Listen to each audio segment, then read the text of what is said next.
My name is Carson Hill. I have a home tattoo studio in Lake Elsinore, California at the moment.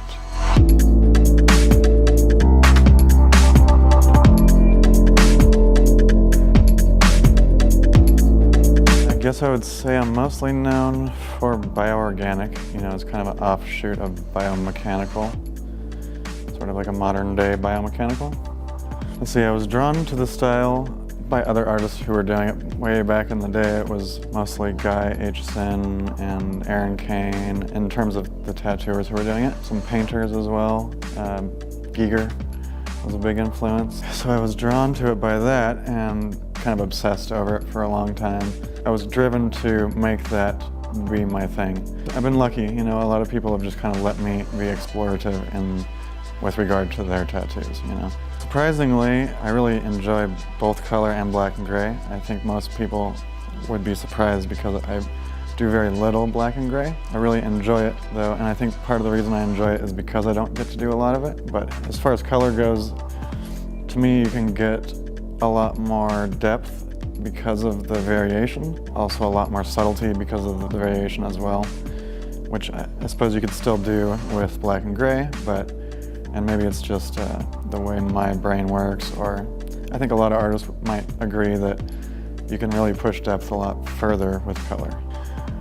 For reference, there's a lot of things I like to do. Nature is a huge part. I've always been an observer and look at insignificant stuff in nature that I can draw a reference from things like trees or even roots or plants, objects, rocks, that kind of thing. And then if I want to push it a little bit further, rather than trying to just draw what I see or be inspired by something and then draw from an inspired standpoint, a lot of times, and I've learned this from other artists, if you build something out of clay, for example, you're kind of getting the best of both worlds. So like if I can build it in real space, out of clay or wood or whatever it is, then I can take photos, I can light it, I can take photos, and I can use that as my reference. And then it's kind of, in a sense, cheating because you're not having to imagine the color, not having to imagine the lighting and shadow. And so you're kind of getting the best of both worlds, photorealism and something that wouldn't normally exist in reality.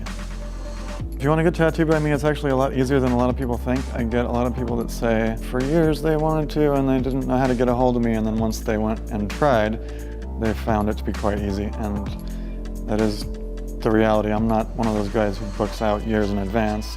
I keep a pretty mellow schedule, and I post my phone number online, so if you're interested, it's really quite easy to get a hold of me. There are limitations, I'm more than likely, if somebody comes to me for a color portrait, I'm going to send them to one of the experts in that field, and I don't see myself as being the expert in that field. So the subject matter does play a part. If you're coming to me for Japanese, I might send you to Shige or Gogwe. If you're coming to me for a portrait, I might send you to Roman or Nico or one of those guys. So subject matter absolutely plays a part. Body doesn't necessarily, because I like to play off all anatomy of the body. So. The best way to contact me for an appointment would be email, phone. Those are the two strongest channels to get a hold of me, even Facebook or Instagram. I don't check Facebook and Instagram as often. My phone is in my pocket, and so if I get a call or a text or an email, it comes directly to me, and it's really simple to get in contact with me that way. And so my Instagram is @tattooist_Carson_Hill. Facebook is just my name, Carson Hill, and email is tattoocarsonhill@msn.com. My name is Carson Hill. I work in Lake Elsinore, California, and thanks for checking out my portfolio.